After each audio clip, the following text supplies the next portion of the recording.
Bonjour à tous et bienvenue sur Voix d'Afrique 24, votre chaîne qui décrypte l'actualité africaine sans filtre. Aujourd'hui, un scoop qui agite les réseaux. Chiroma, faux courageux, mendie depuis la Gambie. 3 millions francs CFA par semaine pour ses frais médicaux.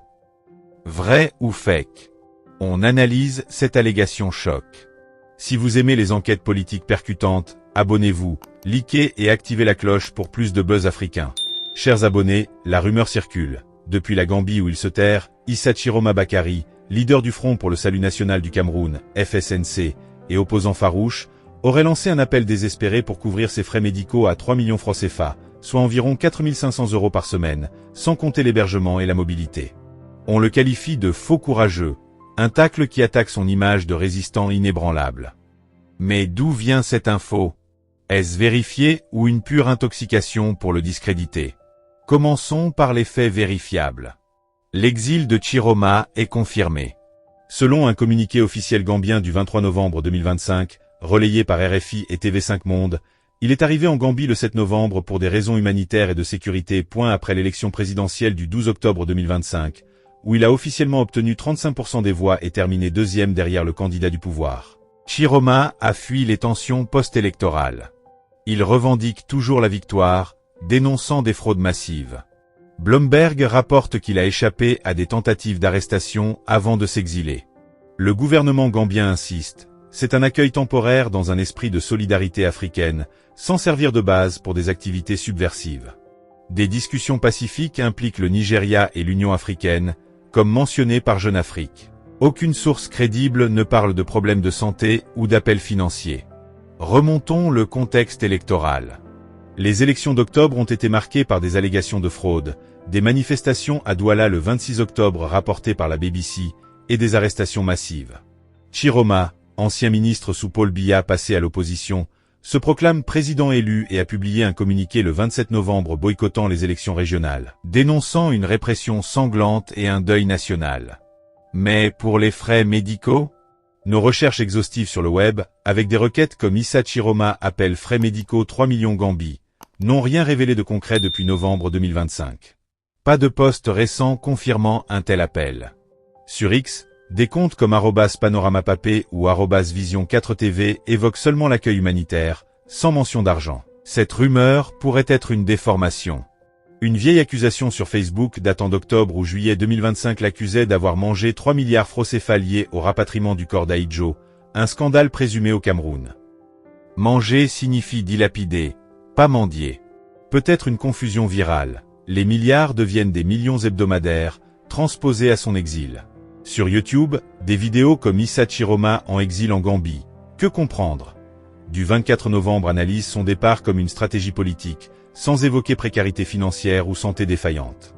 Les panélistes le décrivent comme un troublemaker visant une transition, pas un homme en détresse. Pourquoi cette rumeur persiste-t-elle?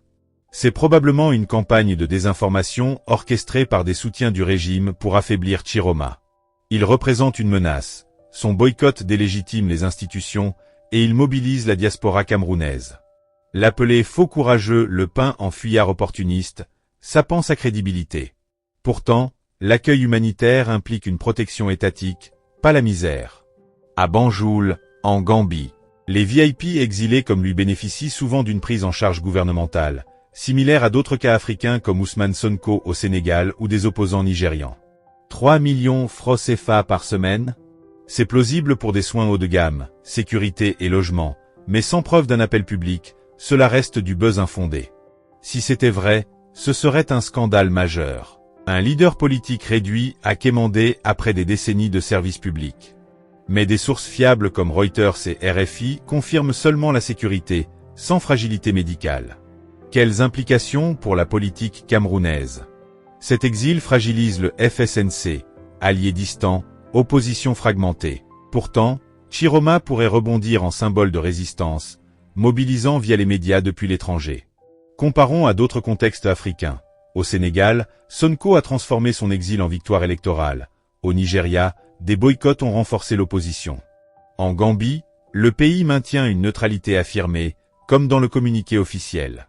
Si la rumeur est fausse, elle ternit l'image du Cameroun. Déjà scruté par l'EA et la CEDEAO pour la crise ambazonienne depuis 2016 et les tensions post-électorales. La diaspora réagit activement sur X. Des posts saluent l'accueil gambien, spéculent sur des négociations, mais aucun ne confirme la mendicité, plutôt des vues comme héros en exil ou fuite calculée. Sur les réseaux, les réactions sont vives. Imaginez des commentaires comme « Chiroma mendie ? C'est du fake pour le salir » ou « 3 millions. Preuve de corruption passée ». Mais les faits manquent cruellement. Des pages Facebook comme celle de Bosch Elvis citent le communiqué gambien, arrivé le 7 novembre pour sécurité pure. Chadinfo et Ecomatin confirment une résolution pacifique, sans scandale financier. Si vous avez des preuves solides, partagez-les en commentaire pour enrichir le débat. Amis africains, cette allégation de Chiroma mendiant 3 millions par semaine apparaît comme une rumeur infondée, déformée pour discréditer un opposant clé. Son exil est réel pour des motifs de sécurité, mais aucune preuve ne soutient un appel financier ou une santé défaillante. Vérité ou intox? À surveiller de près, car cela reflète les luttes pour la démocratie en Afrique. Partagez cette vidéo pour amplifier les voix authentiques du continent. Abonnez-vous à Voix d'Afrique 24 pour des décryptages exclusifs et sans complaisance. Merci d'avoir regardé, et à bientôt pour plus d'analyses incisives.